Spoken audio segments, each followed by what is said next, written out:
जाति जनगणना होनी चाहिए। 50% की जो सीमा है आरक्षण पे वो हटनी चाहिए। बाल ठाकरे जी की बात करते हैं और उन्हीं के बेटे की पीठ में इन्होंने छुरा घोंपा। ये 100 करोड़ जो हम पढ़ते रहते हैं मीडिया में कि इस विधायक को इतने करोड़, उस विधायक को, कहां से आए ये पैसे? विकास नहीं हो रहा है, महंगाई बढ़ रही है। अर्जुन ने जब निशाना मारा उनको सिर्फ मछली की आंख ही दिखी और कुछ दिखा नहीं। आप भी अर्जुन बन जाओ। और जब प्रतिमा बनने जाती है शिवाजी महाराज जी की, तो उस प्रतिमा को पूरा करने का काम ही नहीं करते। एक प्रतिमा बनी, वो दह गई, उसमें इतना भ्रष्टाचार था। दूसरी प्रतिमा को पार्लियामेंट से निकाला गया, संसद से हटा दिया गया। तीसरी प्रतिमा का शिलान्यास किया 7 साल पहले, आस्ते आस्ते काम बंद हो गया, उसको बनाया ही नहीं। और जो जनता ने सरकार चुनी महाराष्ट्र के लिए, आपने धनबल के आधार पर घूस दे देकर, हजारों करोड़ रुपए देकर उस सरकार को चोरी कर लिया। और आप संविधान की बात कर रहे हैं, आप कह रहे हैं कि दुनिया भ्रष्ट है, आप पाक हैं। सरकारें खरीद रहे हैं, महाराष्ट्र में आपने खरीदी सरकार। और हाँ, एक चीज मोदी जी ने अपने मुंबई के भाषण में कही जिससे मैं सहमत हूं, कि सच्चाई एक दिन निकल आती है।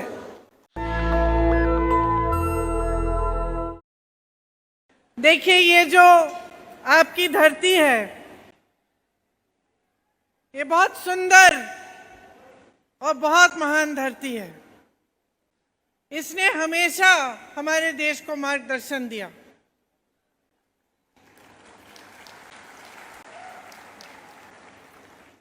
महात्मा फूले जी, साहू जी महाराज और बाबा साहेब अम्बेडकर जी की धरती है। लोक साहेब अन्ना भाऊ साठे जी की धरती है।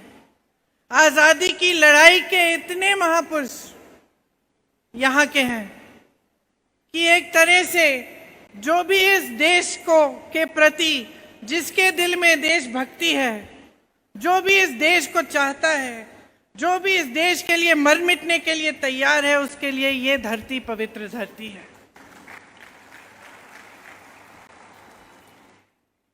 यहाँ से समानता, मानवता का संदेश आया, यहीं से उठा।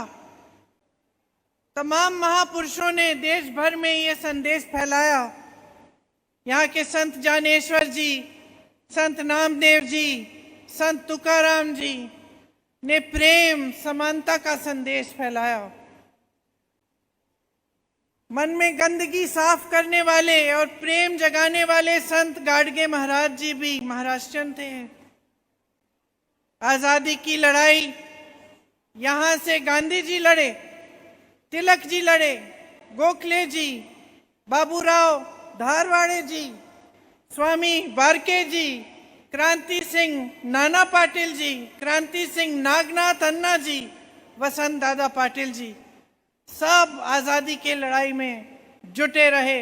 इस देश को आज़ाद करने में, इस देश के संविधान को बनाने में। खास तौर से प्रधानमंत्री मोदी जी के जो भाषण मैं आजकल सुन रही हूं, निराश करने वाले भाषण हैं, क्योंकि उनमें सच्चाई नहीं दिख रही है। ऐसा लगता है कि कह कुछ रहे हैं, कर कुछ और रहे हैं। और देश के प्रधानमंत्री से, प्रदेश के मुख्यमंत्रियों से, बड़े बड़े नेताओं से हम ये उम्मीद नहीं रखते। हम उम्मीद रखते हैं कि हमने इनमें अपना विश्वास डाला है, तो कम से कम उस विश्वास के आधार पर, उनकी जो हमारे प्रति जिम्मेदारी बनती है, उसके आधार पर वे हमें सच बोलेंगे और अच्छी सकारात्मक बातें करेंगे, जिससे हमारा देश आगे बढ़े। अफसोस ये है कि महाराष्ट्र में खास तौर से आपकी इस धरती का अपमान हो रहा है। छत्रपति शिवाजी महाराज जी का भी अपमान हो रहा है, क्योंकि जो उनके असूल हैं वो रोज रोज तोड़े जा रहे हैं, खत्म किए जा रहे हैं। प्रधानमंत्री जी मंच पे आते हैं, बाला साहेब ठाकरे जी का नाम लेते हैं, बाला साहेब ठाकरे जी का, और जब प्रतिमा बनने जाती है शिवाजी महाराज जी की, तो उस प्रतिमा को पूरा करने का काम ही नहीं करते। एक प्रतिमा बनी, वो ढह गई, उसमें इतना भ्रष्टाचार था। दूसरी प्रतिमा को पार्लियामेंट से निकाला गया, संसद से हटा दिया गया। तीसरी प्रतिमा का शिलान्यास किया 7 साल पहले, आस्ते आस्ते काम बंद हो गया, उसको बनाया ही नहीं। बाल ठाकरे जी की बात करते हैं और उन्हीं के बेटे की पीठ में इन्होंने छुरा घोंपा। ये है इनकी मेहनत कि सब अपने बड़े बड़े उद्योगपति मित्रों को सौंप दो, अडानी जी को दे दो सब कुछ, बंदरगाह दे दो, सड़कें दे दो, हवाई अड्डे दे दो, धारावी दे दो, सब कुछ उन्हीं को दे दो। किसान की बात होती है, कर्ज माफ करने की बात होती है, पैसे नहीं है। बड़े बड़े उद्योगपतियों के 16 लाख करोड़ रुपए माफ हो जाते हैं, आपके लिए पैसे नहीं है, कोई योजना नहीं है। इसलिए चुनावी मंच पर आकर आपके ध्यान भटकाने की बातें होती हैं और कुछ नहीं होता। यहाँ पे महाराष्ट्र में सेमीकंडक्टर का प्रोजेक्ट आ रहा था, हटा दिया, गुजरात गया। एयरबस का प्रोजेक्ट आ रहा था, गुजरात में डाल दिया। सैफरन का प्रोजेक्ट आ रहा था, वो भी निकाल दिया यहाँ से। बल्क ड्रग पार्क का प्रोजेक्ट आ रहा था, वो भी हटा दिया महाराष्ट्र से। चौंकने की बात तो ये है कि चुनाव खत्म भी नहीं हुआ है, मोदी जी खुद हट गए, निकल गए, देश के बाहर चले गए हैं दौरा करने के लिए। इतना भी सम्मान नहीं है कि ये चुनाव चल रहा है, प्रधानमंत्री हैं देश के, चुनाव का प्रचार खत्म करके तो जाएं, क्योंकि उनके लिए ये महत्वपूर्ण नहीं है कि आपका विकास हो। उनके लिए ये महत्वपूर्ण नहीं रहा। बहुत सत्ता में रहे हैं, 10 सालों से ज्यादा हो गए हैं अब, तो ये मनसा हो गई है, ये मानसिकता हो गई है कि बस कोई बात नहीं, हम अपना करते रहेंगे, जनता तो पूछेगी नहीं।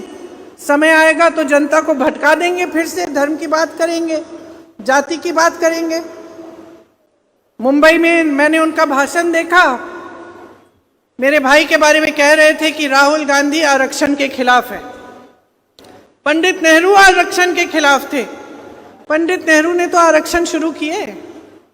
राहुल गांधी जी ने 4000 किलोमीटर राहुल गांधी जी कन्याकुमारी से कश्मीर तक चले पैदल, लोगों से मिलते मिलते, और मणिपुर से मुंबई तक उन्होंने यात्रा की। किस लिए? न्याय यात्रा। हर जगह यही कहा, जाति जनगणना होनी चाहिए, 50% की जो सीमा है आरक्षण पे वो हटनी चाहिए, हर जगह कहा। तो क्या सोच रहे हैं मोदी जी? क्या सोच रहे हैं मोदी जी? सोच रहे हैं कि देश देख नहीं रहा है। देश देख नहीं रहा है कि एक व्यक्ति 4000 किलोमीटर चल रहा है, उसकी यही मांग है, और आप मंच पे खड़े हो सकते हैं और कह सकते हैं कि नहीं, ये तो आरक्षण के खिलाफ है। आप संविधान की बात कर रहे हैं मंच पे खड़े होकर। और जो जनता ने सरकार चुनी महाराष्ट्र के लिए, आपने धनबल के आधार पर घूस दे देकर, हजारों करोड़ रुपए देकर उस सरकार को चोरी कर लिया, और आप संविधान की बात कर रहे हैं। आप संविधान को बचाएंगे? आप भ्रष्टाचार की बात कर रहे हैं, आपके विधायक तो बिक रहे हैं, आपने खरीदे हैं, और भ्रष्टाचार की बात कर रहे हैं। और किन पैसों से खरीदे हैं? कहां से आए ये हजारों करोड़, ये 100 करोड़ जो हम पढ़ते रहते हैं मीडिया में कि इस विधायक को इतने करोड़, उस विधायक को, कहां से आए ये पैसे? किसके पैसे हैं? आपकी हिम्मत कि आप मंच पे खड़े होकर भ्रष्टाचार की बात कर रहे हैं। आप कह रहे हैं कि दुनिया भ्रष्ट है, आप पाक हैं।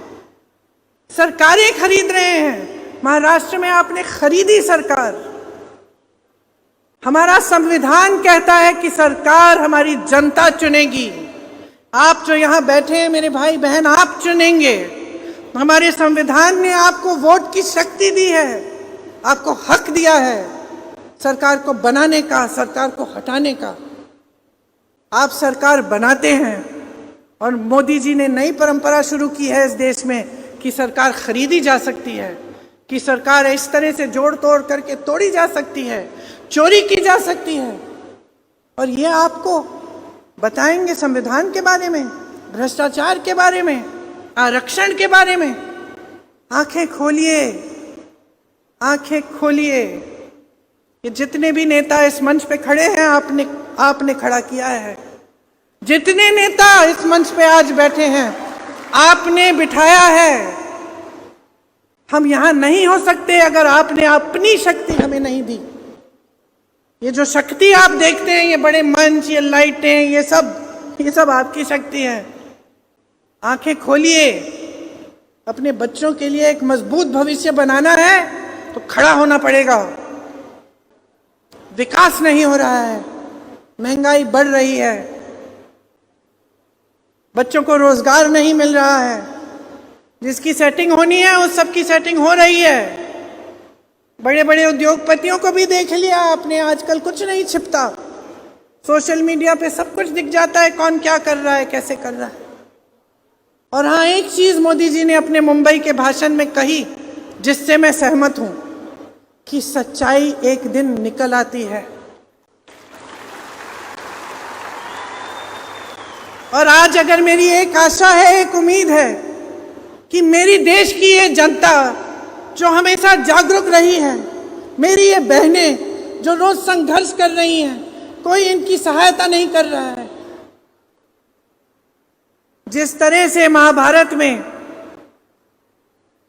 श्री अर्जुन ने जब निशाना मारा, उनको सिर्फ मछली की आंख ही दिखी और कुछ दिखा नहीं।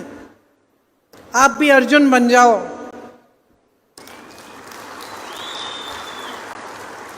आपको सिर्फ यही दिखना चाहिए कि हमारे लिए क्या काम किया जा रहा है, सकारात्मक चीज क्या की जा रही है हमारे देश में, हमारे प्रदेश में। हमें अपने पैरों पे खड़ा करने के लिए ये सरकार क्या करने को तैयार है।